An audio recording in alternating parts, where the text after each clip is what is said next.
Alrighty, let's get right into it, everybody. It's your boy, Mr. DDG94, back with another reaction video. Today, we finna react to the album that saved Chris Brown's career. I wonder what that album could be. I think it's pretty obvious, but without further ado, let's get right into it. The album that saved Chris Brown's career. Let's get it.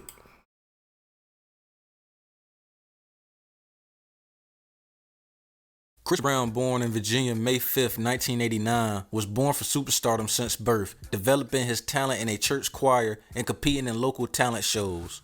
But Chris Brown didn't have it easy. He grew up in a domestic violence home where his mother, Joyce Hawkins, would get brutally beaten by her boyfriend at the time, with the situation traumatizing Brown. In Chris Brown's mid-teens, he would get discovered by Hit Mission Records. Chris Brown's father knew some connects in the music industry, and they would get Hit Mission Records to provide proper voice coaching for Brown, so he could prepare a demo tape to take it to New York and try to get a record deal. One of Chris Brown's first stops would be at Def Jam offices, where he would audition for Def Jam senior A&R executive at the time, Tina Davis, who would be impressed with him immediately and took Brown to then president of Island Def Jam Records, L.A. Reid. Chris Brown would get into contract negotiations with Def Jam, almost signing to them, but then Tina Davis, the one who he auditioned for, would get fired from Def Jam. Oh, damn. And Brown trusted her vision to put his career in her hands, making her his manager, so Tina would start shopping his demo around the industry. Chris Brown in 2004 will have a major label bidding war going on with the likes of J Records, Jive Records, and Warner Brother Records. Chris Brown will ultimately end up signing to Jive Records in 2004. After seeing the success of Jive breaking acts such as Britney Spears and Justin Timberlake, Brown felt it was the perfect label to break into the pop world. On November 29, 2005, Chris Brown would release his debut self-titled album, with the album becoming a success, debuting number 2 on the Billboard 200, selling over 100,000 copies in his first week, propelling Chris to becoming one of the youngest and brightest stars in music. I said it once, I'll say it again. The last album that is the essence of R&B. Because after this, there was no album like this, bro. Music, with hits such as Run It, which would top the Billboard Hot 100, becoming Chris Brown's first #1 single on the charts, and becoming the third youngest solo artist to top the charts, with the only other two being Stevie Wonder and Peggy March. Chris Brown will also garner another top 10 hit with Excuse Me Miss, peaking number 7 on the Billboard Hot 100. Chris Brown was on the rise, from making cameos in TV series like the hit show One on One to making his film debut in Stomp the Yard, while also touring non-stop going into 2007.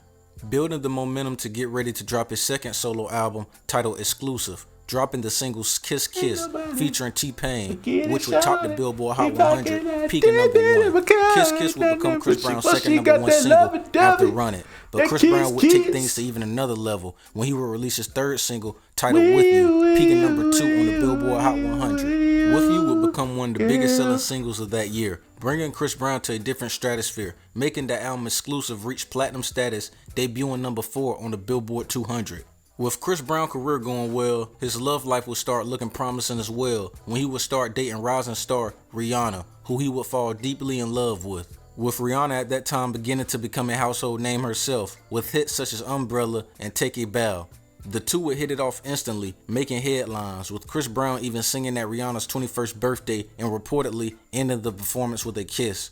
Chris Brown would keep his career going on an incline, with starring in the movie This Christmas on November 21st, 2007, which would generate $49 million in the box office. Chris Brown will also keep the hits coming, being on Jordan Sparks' hit single No Air on February 11, 2008, which would become a worldwide success, peaking number 3 on the Billboard Hot 100, and later on that year releasing another smash hit titled Forever, which will go on to peak number 2 on the Billboard Hot 100, with the song only originally meant for a double mint commercial. The song will go on to become one. Yo, they played the shit out this song. I couldn't stand this fucking song. I hated when y'all.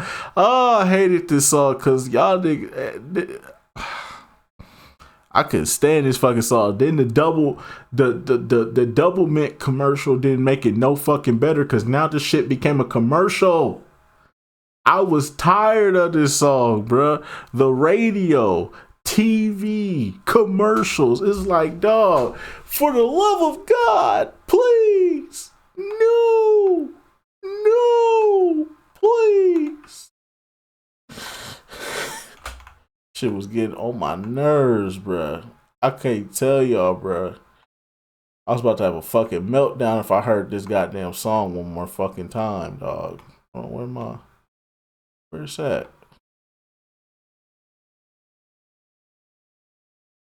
Every time I heard that song, bro, I was just... Man, I fell down to my knees when the law came. And I can't go like bitch in the hallway. I'd rather go out just like Rico, stick them off, hey. I was done with this song, bro. Leave me alone!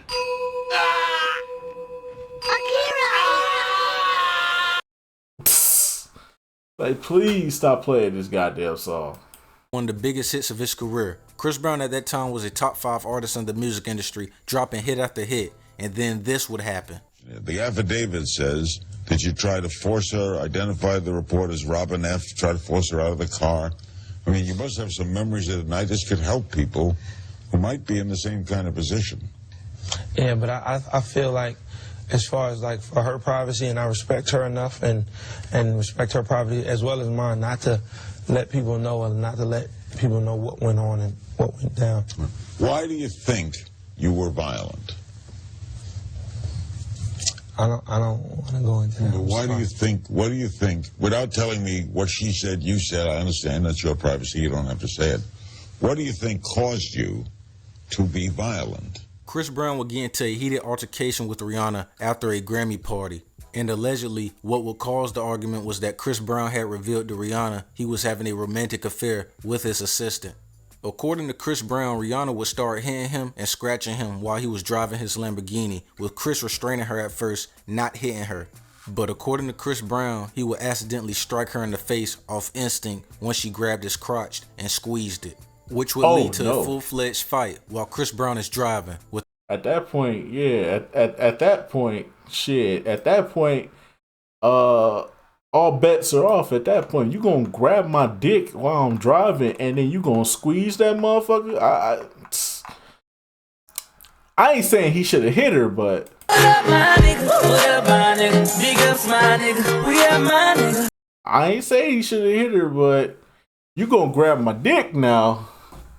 All bets are off. I'm just saying. I'm just saying. All bets are off at that point.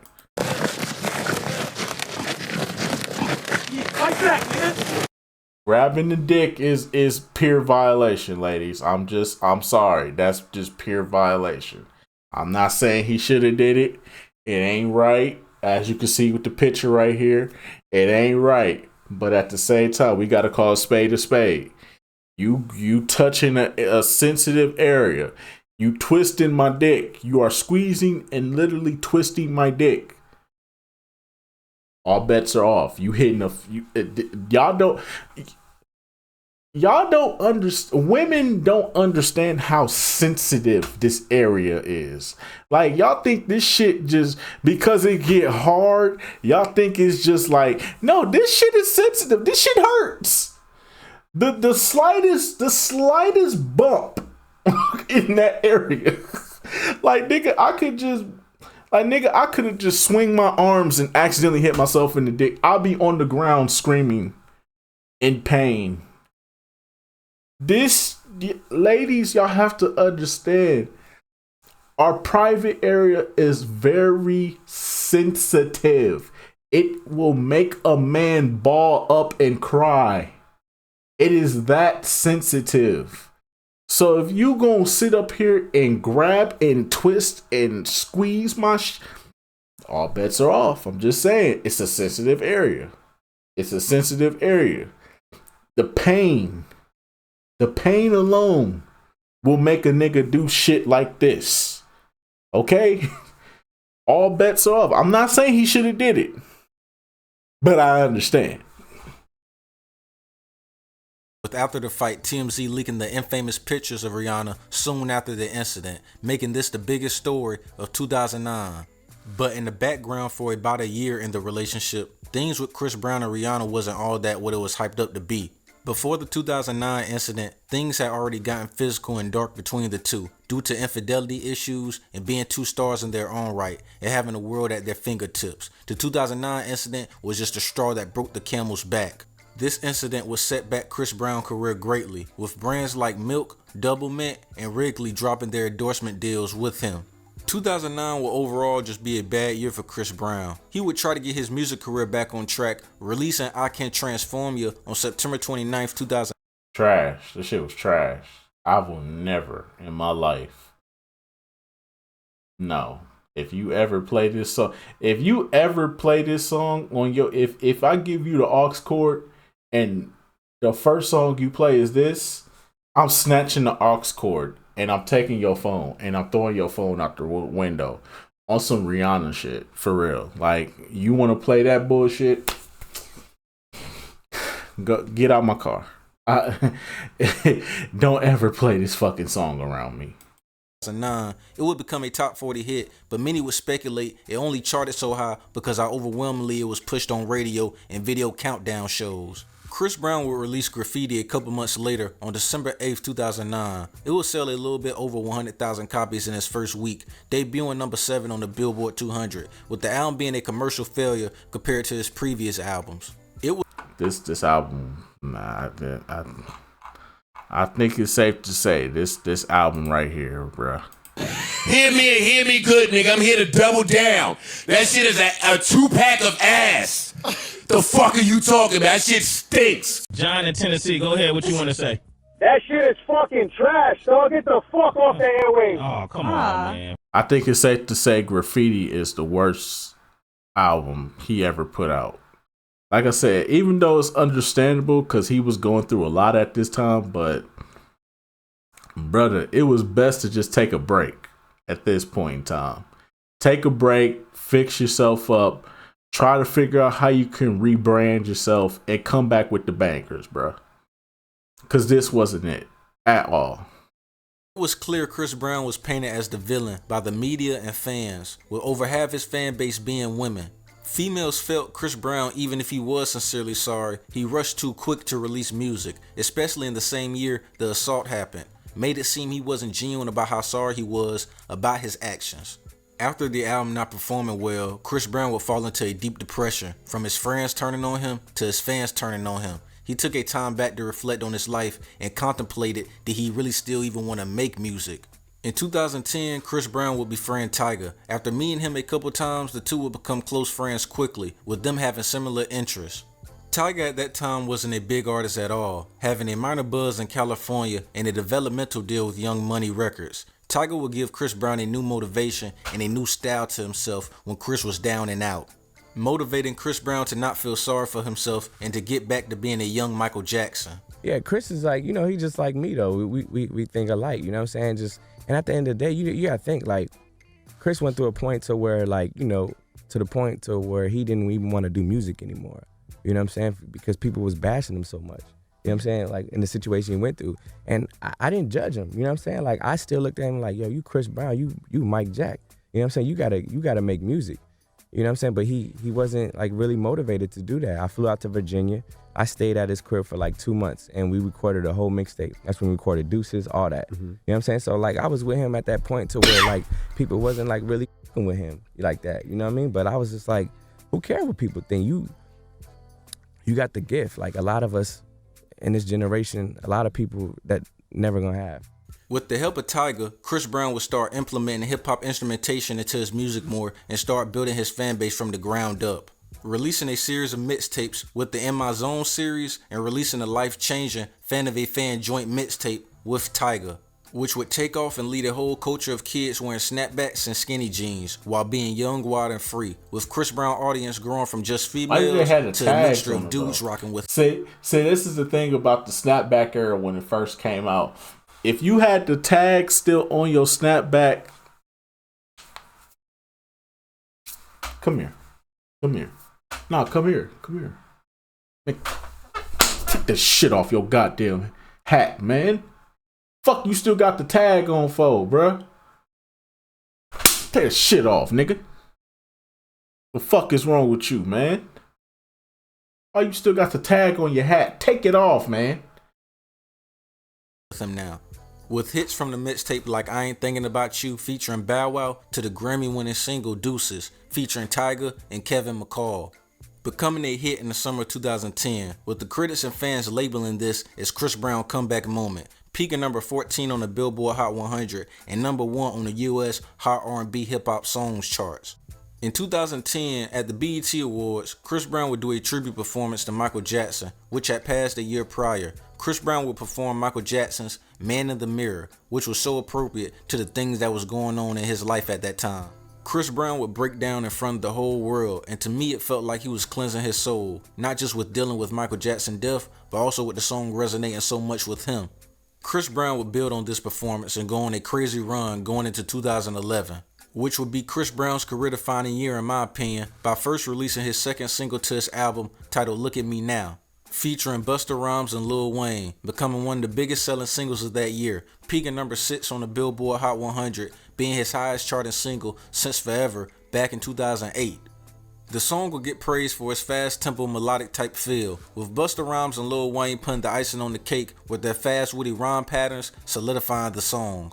Later on that year, he will also collab with upcoming rapper at the time, Big Sean, on March 1st, with them releasing the single My Last, which will become an instant smash, becoming another top 40 hit for Chris Brown. On March 18th, Chris Brown would release Fame. The album would feature producers and songwriters with the likes of Timbaland, The Underdogs, and Kevin McCall. The album would debut number 1 on the US Billboard 200, selling 270,000 copies in its first week. Fame, ironically, with everything Chris had achieved in his career up to that point, was his first number 1 album. Chris Brown from that point on would revive his career through consistency and hits. Nowadays, Chris Brown is considered a legend, not just among his fans, but also his peers, and through his career gave us classic music and classic moments.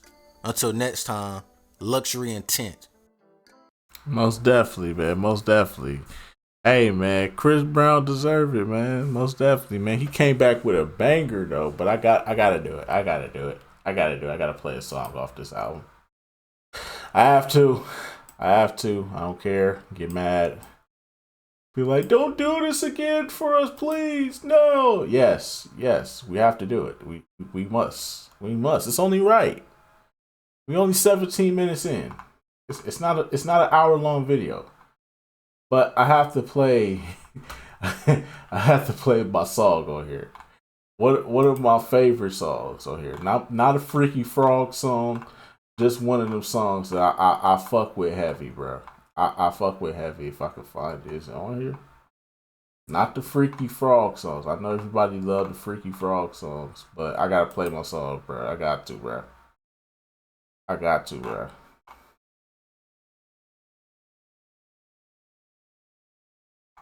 If it play. Most definitely, I gotta play it, bro. I'm sorry, I gotta play it. I gotta play it, bro. This shit go crazy, bro. You make it hard for me to see somebody else. I'm calling her your name. Yes, messed up. 'Cause I'm thinking about you. Babe. I never wanted us to break up. No, not this way. But you don't understand, girl. She touches me. I'm wishing that they were your hands. And when I'm with her, it's only about the sex. With you, I had a bad romance. And if I could just trade her in, I would. 'Cause nobody compares to you. No, I think I better let her go. Can't leave you alone. All I want is you. Come on, man. Now I realize that she ain't you. My shit. This my shit. You can't tell me nothing. This song go crazy. It's my favorite song off the whole album, bro.